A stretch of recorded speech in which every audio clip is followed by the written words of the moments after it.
You can So see my let us screen. welcome, yes, Okay. Davodina Ghosh, Yes. and he will be talking about super translations at time like infinities.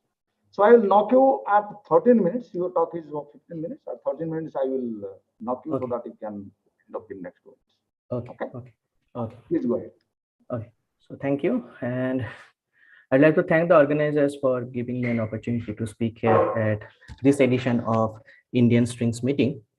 The title of my talk is Super Translations at Time Like Infinity.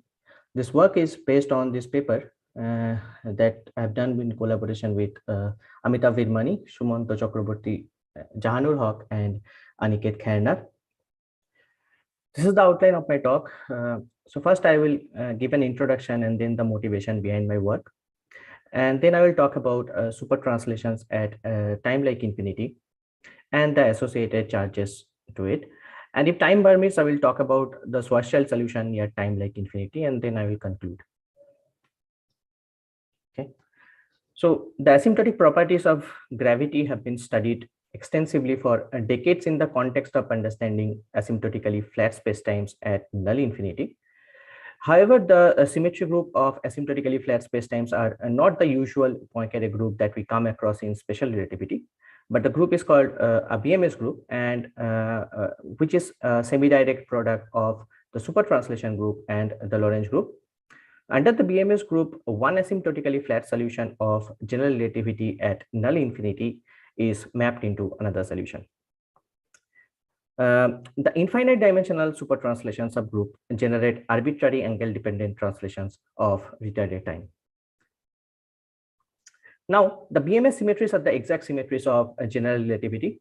One expects that the BMS symmetries to be present at a spatial and time like infinity, provided that the boundary conditions at a spatial and time like infinity are compatible with the boundary conditions at null infinity. Then a natural question to ask is, how do we relate the boundary conditions at null, spatial, and time like infinity? This is a very difficult question to answer. However, Hanno and Troissard in a series of papers have proposed boundary conditions at spatial infinity that are invariant under BMS symmetries. So our motivation in that aspect lies in exploring the boundary conditions at time like infinity for a nonlinear general relativity that realize the BMS symmetries in the sense that it has a non-trivial action on the asymptotic fields and have generically non-zero charges. Another motivation is that the recent studies by Hawking, Perry, Strominger, Curlip, and Donnet et al. Suggest that stationary black holes also possess an infinite number of symmetries in the near horizon region. It is believed that global charges associated with super translations receive contributions both from the horizon as well as from the null infinity. Thus, for a complete study of conservation laws associated with super translations, it is required to know the relation between symmetries at the horizon to that at null infinity. Time like infinity can be used as a link between the symmetries at the horizon and at null infinity. So in the next few slides, I will give a notion of asymptotic flatness. So introduce one notion of asymptotic flatness at time like infinity. It is based on the corresponding notion, which was introduced by Bike and Smith at spatial infinity.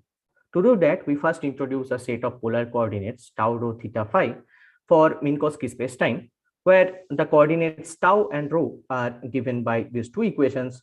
Here, eta mu nu is the flat metric where most of the diagonal signs are positive. In these coordinates, the flat spacetime metric takes the following form, where the line element ds square is equal to minus d tau square plus tau square times this line element. So this line element denotes a Euclidean ADS3 hyperboloid in the tau equals to constant hypersurface. So to understand what are the slicing, what are the tau equal to constant slicings, I draw this Penrose diagram of Minkowski space where scri plus and scri minus are the future and past null infinities, I plus and I minus at the time like infinities, and I0 is the spatial infinity. So here both the red and blue lines correspond to tau equals to constant slices.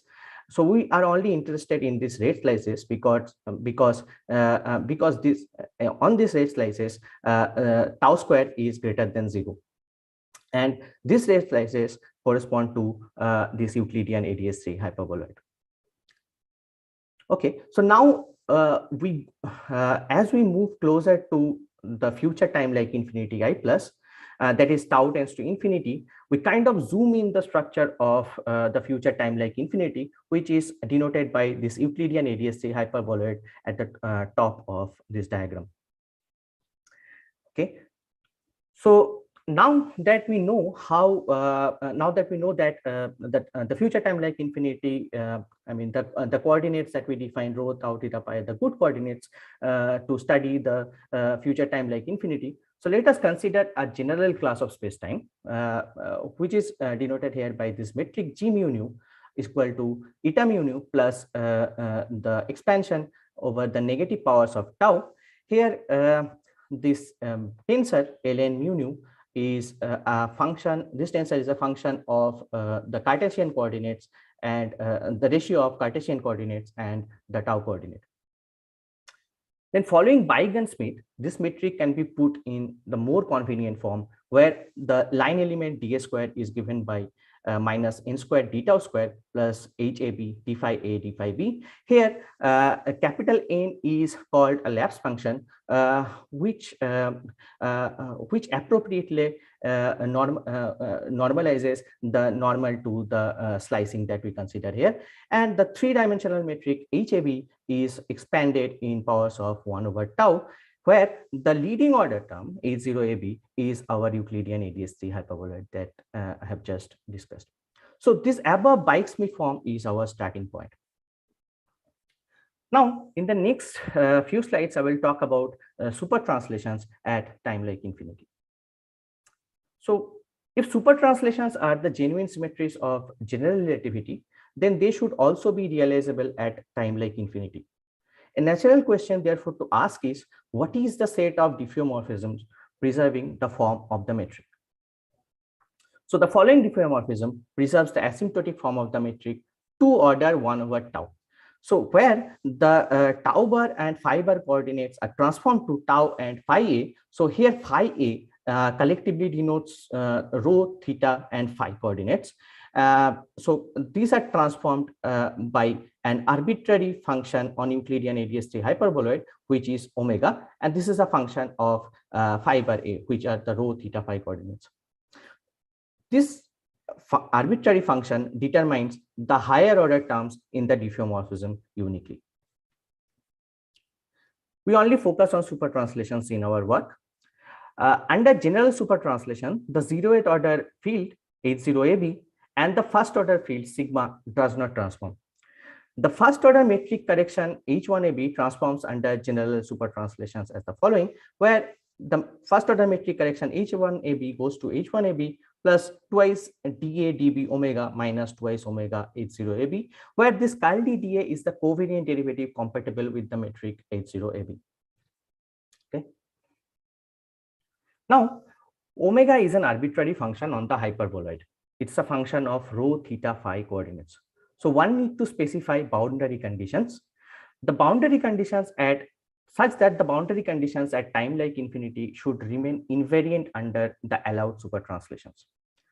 To state the boundary conditions, we define a quantity KAB such that KAB is equal to H1AB, the first order metric correction, plus twice sigma, the first order field, times H0AB. So it follows that under general super translation, KAB transforms to KAB plus the quantity with which the H1AB transforms, as sigma and H0AB does not transform under super translation. Okay. So there are now two natural sets of boundary conditions that we can consider. First, one can dispose of super translations by demanding that KAB equals to 0. So if I go back one slide, here in this equation 2.5, so if we take KAB equals to 0, then dA dB omega minus twice omega H0AB equals to 0 has a solution omega which denotes translations. Another boundary condition we can take is the trace of KAB, which we call K to be equal to 0. And we work with this kind of boundary condition where the trace of KAB equals to 0. It implies that the following differential equation of omega, which is box minus 3 omega equals to 0, will be satisfied. Also, we work with nonlinear gravity. Thus, we can obtain the second or higher order transformations of the fields. The action on the second order field is given by this second order metric correction H2AB transforms to H2AB plus the nonlinear terms, which are the order of omega k, omega sigma, and quadratic in omegas. We find that the second order super translations are then consistent with the Einstein's equation of motion when the equations of motion are split into 3+1 form. Okay, so in the next few slides, I will talk about charges associated with super translation and Lorentz symmetries. Okay, so to talk about the ideal world global charges, the contribution from time like infinity, future time like infinity to the ideal world global charges, I draw this diagram, which is a diagram of a space-time without a horizon, where the boundary components are Scri plus and Scri minus. Now, to define the ideal world global charges, one need to specify a Cauchy surface, Cauchy slice, sorry. So this Cauchy slice is given by this green line, and the first variation to the ideal world global charges remains invariant under the local deformations of this Cauchy surface. So one can deform this Cauchy surface to far future or to far past. So for our case, we deform it to far future to I plus union Scri plus. Okay, so we would like to understand the contributions to the ideal world global charges from time like infinity. The global charge variation remains invariant under the local deformations of the Cauchy surface sigma. So one can deform sigma in the far future to I plus union Scri plus. In our context, the first variation to the ideal world global charges associated with the symmetric vector field zeta can be written as the contribution from Scri plus and the contribution from I plus. Here, omega is the symplectic current, and in omega is the normal to the Cauchy surface that we consider. So to study the contribution to the global charges from I plus, we choose the hypersurface to be a tau equals to constant hypersurface. The volume factor root h d cube x that we have just shown rose as tau cube in the tau tends to infinity limit. On tau equals to constant hypersurface, this omega gamma n gamma can be written as is equal to the tau component of omega. And the final expression for omega reads omega tau equal to 2 over tau cube times the first variations of the field sigma and k. So now one can see that if one uses the boundary condition trace of KAB equals to 0, the first variation to the ideal world global charges vanish, which implies that the symplectic flux, the contribution to the symplectic flux from I plus also vanishes. So one can now construct future localized charges on a two-dimensional surface which encloses the sources at time like infinity. So we do that. So in this slide, I will talk about the localized charges, and motivated by the work at special infinity, especially the work of Compere and Dehu, we take the super translations of the form box minus 3 omega equals to 0. Then we can define a localized charge q omega, which is given as the integration over a spherical cross section C, which encloses the sources at time like infinity, and q here is the induced metric on the spherical cross section C, and RB is the unit normal to the spherical cross section C, which is embedded in the hyperboloid. So this form of q omega is our proposal. However, we have not done a first principle derivation, and it can be done by relating this charge, this q omega charge to the charge contribution from the future boundary of the future null infinity, which is Cry plus plus. So since there is no symplectic flux, that is the first variation to the IR1 global charges vanishes, this expression is independent of the choice of cross section C. Similarly, we can define a localized charge associated with Lorentz symmetries by considering a conserved tensor JAB, where the divergence of JAB is equals to 0, and this JAB can be constructed from the second order fields. Okay, so to understand what are the cross sections that we are taking, I draw this diagram, and here one can see that this curly H is the Euclidean ADS3 hyperboloid, and the spherical cross section C is here denoted by this circle C. This is embedded in the hyperboloid, and it encloses the sources at time like infinity. So do I have some time to talk about Schwarzschild solution? I think in the next 1 minute we should try to wind up. Okay. Okay. So in this section, I will talk about the Schwarzschild solution at a time like infinity. So we write the Schwarzschild solution near time like infinity in the Bike-Smith form by doing a series of coordinate transformation. The requisite Bike-Smith form at first order in expansion of 1 over tau not only satisfies k equal to 0, but it also satisfies the boundary condition kab equals to 0. Then the field sigma takes the following value, minus gm times rho inverse plus twice rho, and it also satisfies the box equation. Here one can see at rho equals to 0, sigma blows up. So this is a cartoon diagram of the intersection of the time like future time like infinity and the future horizon. So here the chi H is the Euclidean ADS3 hyperboloid, which denotes the future time like infinity, and the cross section is seen here as a circle. But as one goes near tau tends to infinity, the circle now pinches to a point. So we notice that, I mean, why do I draw this diagram? Because we notice that as tau goes to infinity for fixed r, rho goes to 0. Thus, the horizon r equals to 2s gm intersects the time like infinity hyperboloid at the origin rho equals to 0. And as I was saying, at rho equals to 0, the field sigma blows up. So for the Schwarzschild solution, the field sigma and H1AB are singular at rho equals to 0. However, the charge integral is finite even on a rho equals to epsilon spherical surface, which is again defined as q omega, which is equal to the integration over the spherical cross section C, which encloses the sources. And for the region r greater than twice gm of the Schwarzschild solution, time like infinity is taken to be the hyperboloid minus the origin. Thus, we see that for a gravitationally bound system, the origin at time like infinity acts as a source for the charge integrals.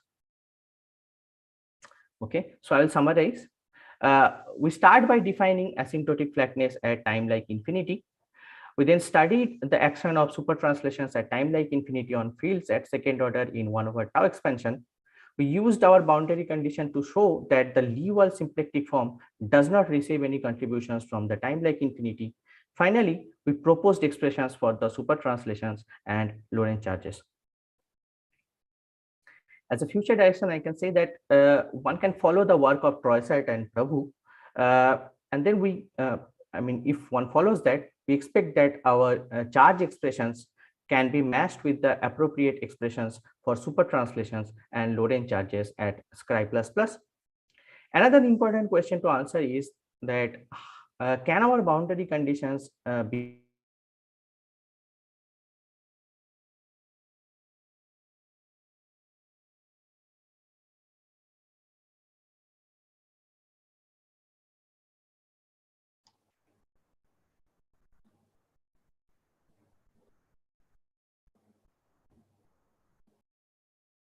one can also study their role or the action on the asymptotic fields at time like infinity. So thank you for listening. Okay, thank you very much, Devardhana, for the nice presentation. We are slightly running over time. There is a quick question that we can take up. Otherwise, I will go to the next speaker, the last speaker of this session. Hey, Deepak, Yeah. can I? Thank you. Yes. Yeah. Yes. Did you have any massive particle in your theory at all? Or was it just Einstein gravity? So no massive particle. I mean, so I don't understand. I mean, No, I mean, if you just had Einstein gravity, then you wouldn't expect any charge at time like infinity, right? Yeah. So right. I mean, no. So what we have done is we just say that the I mean, for a particular boundary condition, the charge is 0. So I mean the flux is 0. So then we construct a localized charge that that remains invariant under this. I mean whatever remains. I mean whatever surface, whatever spherical cross section you take. Yeah.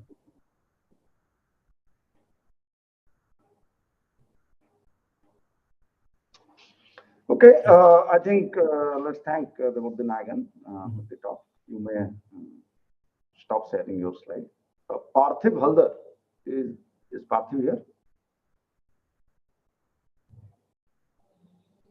Is Parthiv Haldar here? Sorry. Hi. No, sorry, Akhil Sivakumar, sorry. Yeah, I Akhil am Sivakumar. here. Can you hear me? Yeah.